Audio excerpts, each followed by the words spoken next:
Good afternoon. Thank you, Clem Labine, for your kind introduction. And thank you to the Utah chapter of the Institute for Classical Architecture and Art for inviting me to be a part of this conference. It's truly an honor to be included in the roster of speakers. And thank you to Robert Baird for this invitation. My first monograph,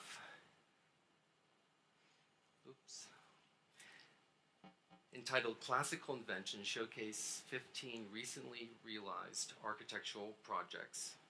An important component of this book is the inclusion in each chapter of an analytique, specific in its form, that represents the intensive compositional intricacies of working through the concept of a design.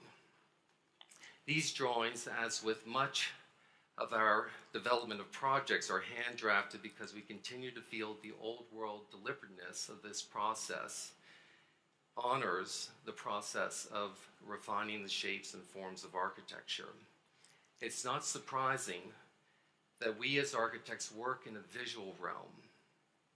So to put together this monograph and even this talk this afternoon has challenged me to think about my process, or our process, in fresh ways.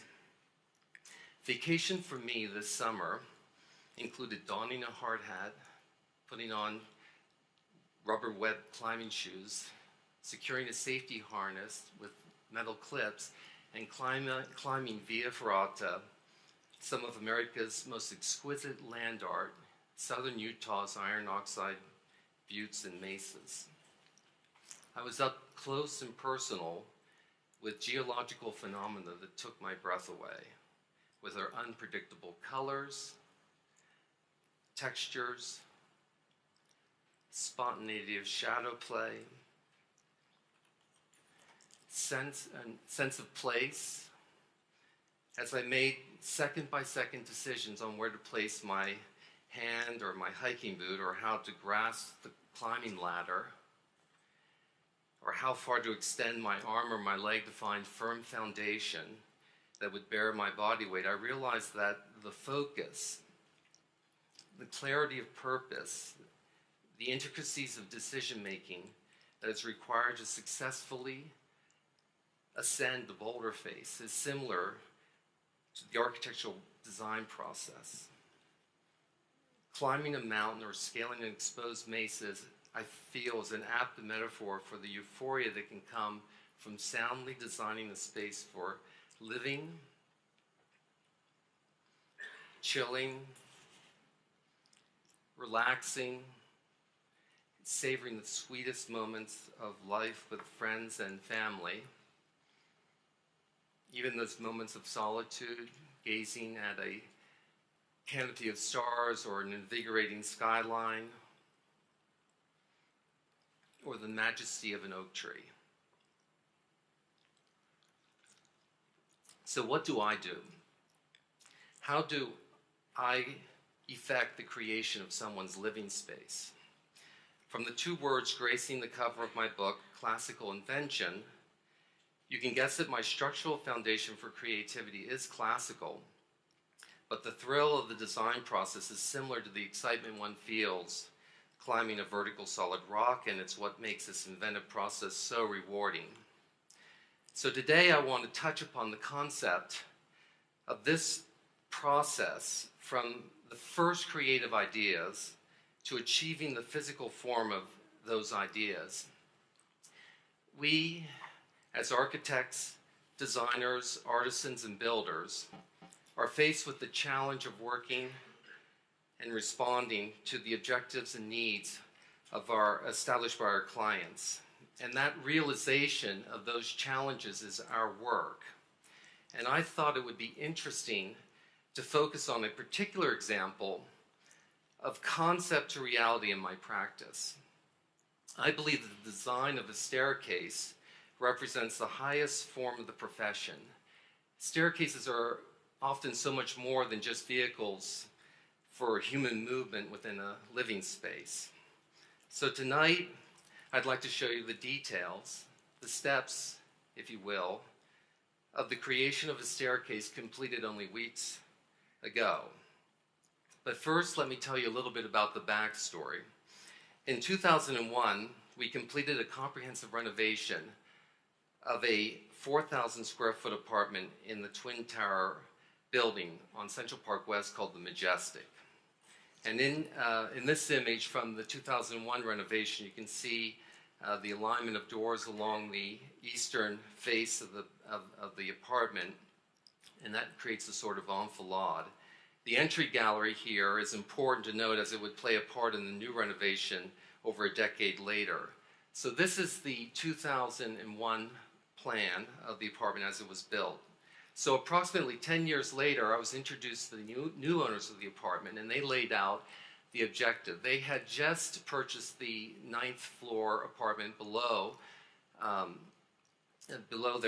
this residence here, and the concept was to adjoin these two apartments into one larger apartment, which is a problem that we frequently are faced with in New York City, as there's a scarcity of larger apartments. So here is the design presentation for the combining of the two apartments, and you can see the stair in that sort of central zone opposite the entry from the elevator vestibule. And this is the design presentation. It's an analytic drawing, and it shows the placement of the stair on the 10th floor. As you enter the apartment, you see an alcove, and the stair is situated in this alcove, and it descends to the 9th floor. In considering the staircase, we went through various concepts for what the balustrade would look like. We knew we needed a balustrade, so we discussed options with the client, looking at previous stairs that we had designed, and that's when we began to discuss the concept of the Greek key as being a component in the design of this balustrade. And so I want to tell you a little bit about the Greek key. As you know, it's also called the meandros, or the Hellenic key, and it's thought to have its origins in ancient Greece, with its association with the Meandros River as a sort of a symbol of the eternal flow of life. It's a pattern that repeats a continuous geometric shape using right angles.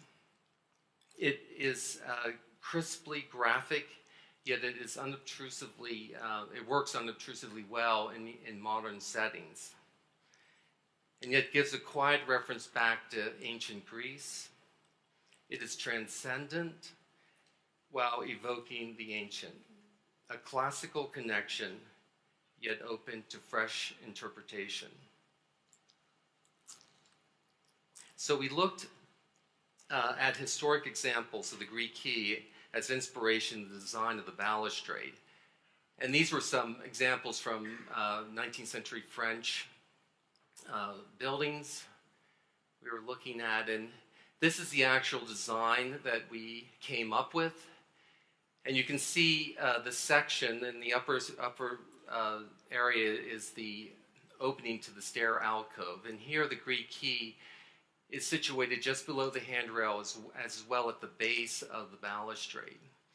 The reflected ceiling plan above is the lay light that we designed to center over that stairwell. These are the detailed drawings for that balustrade, and you can see the Greek key form.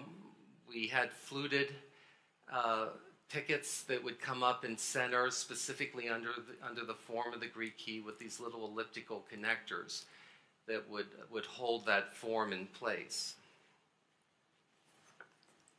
This is a three-dimensional rendering that we showed to the client to depict in the architectural space what this balustrade design was actually going to look like. And you can see the lay light up above.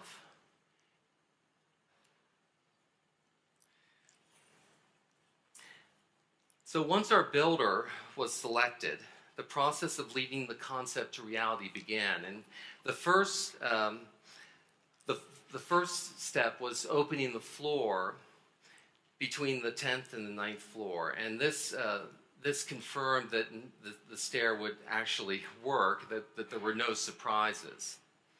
And we were very delighted to, that's something we say in the business a lot.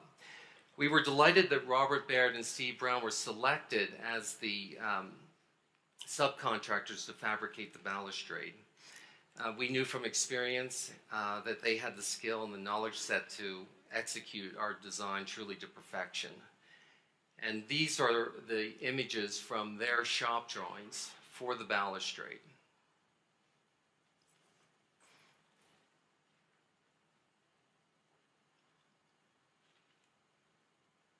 But first, the wood stair needed to be fabricated, and this was done by NE and SW Woodworking in Macbeth, New York. And here you can see the stair coming together.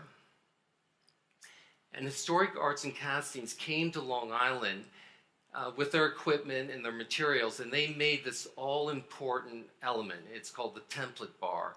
And the template bar sets everything, and it has to be perfectly fitted to the inside string of the stair.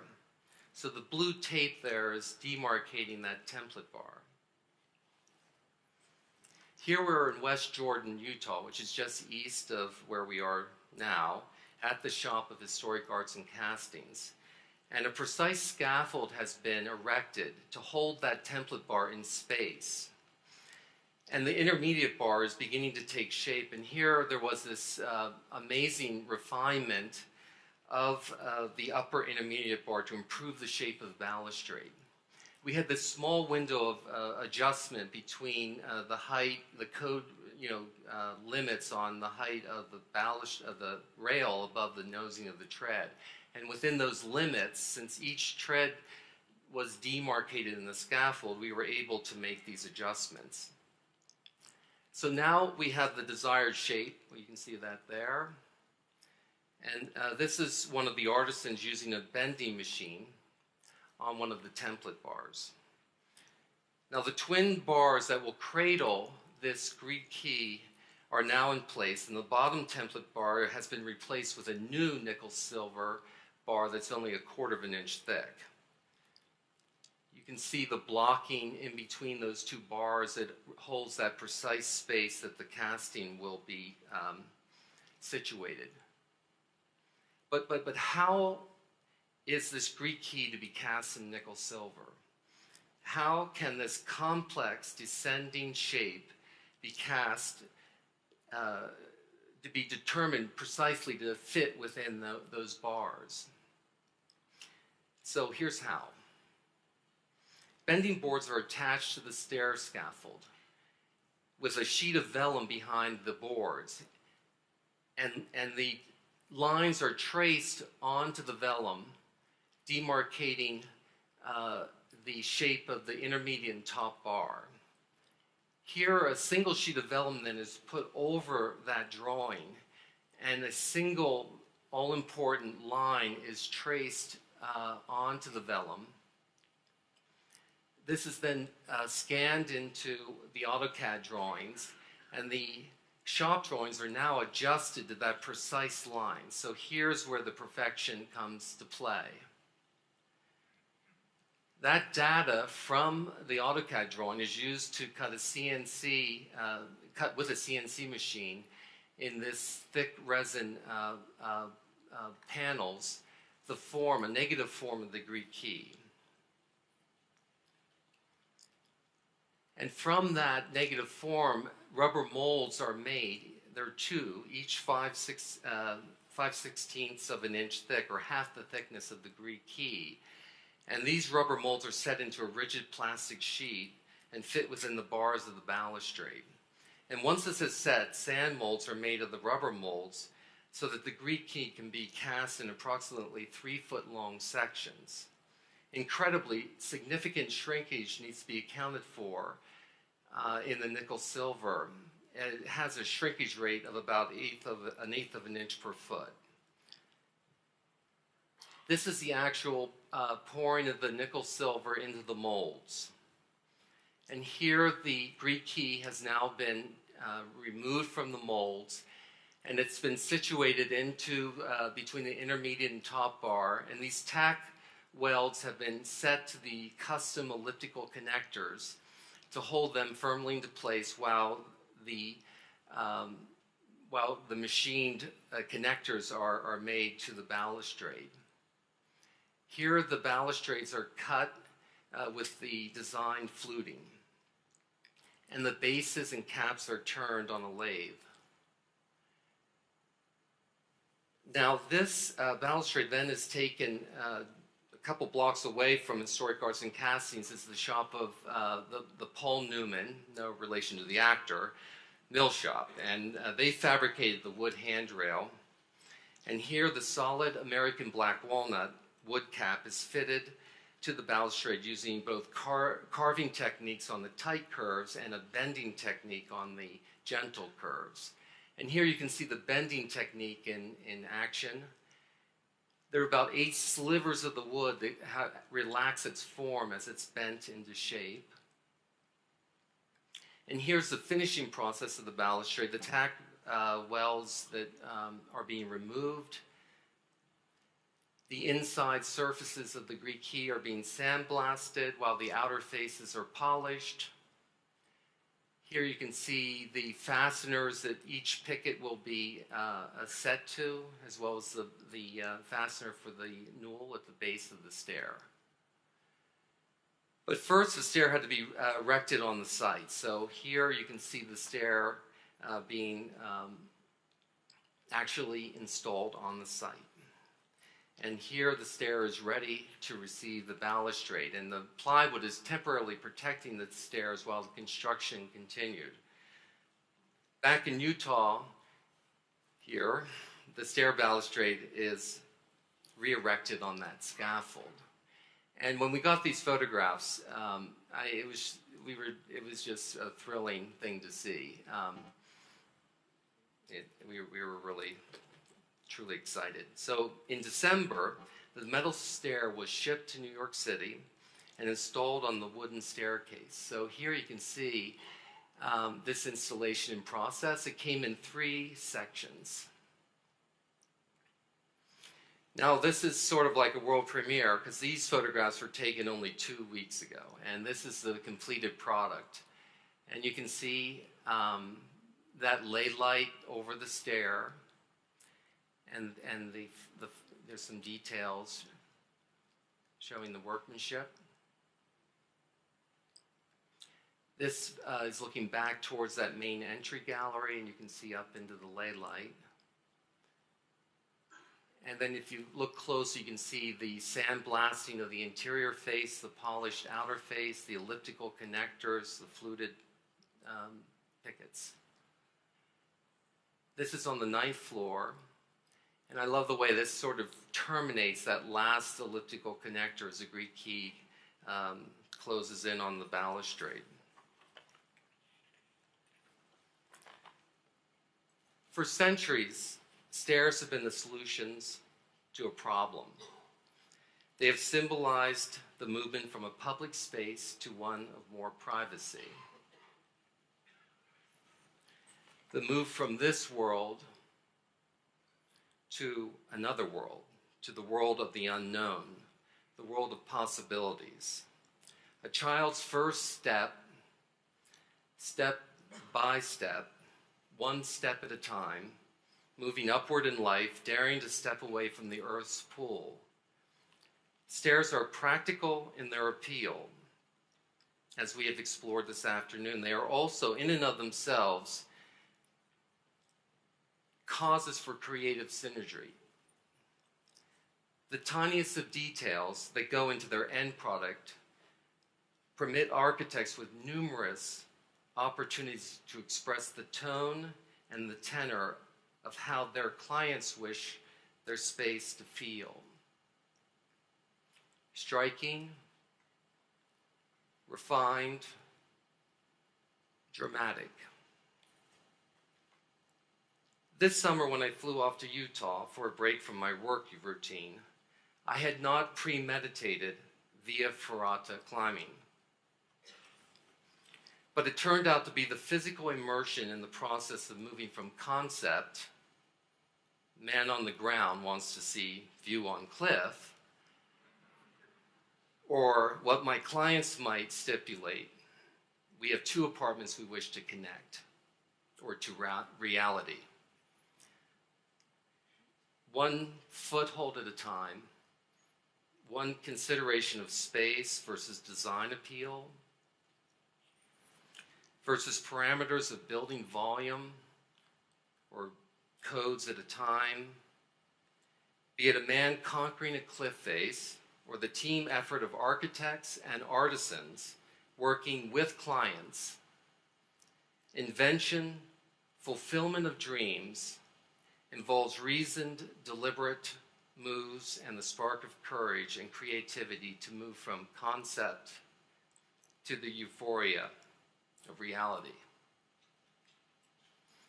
Stairs represent the foundation of our architectural practice, both utility and beauty in one. They are the quintessential archetypes for classical invention. Thank you.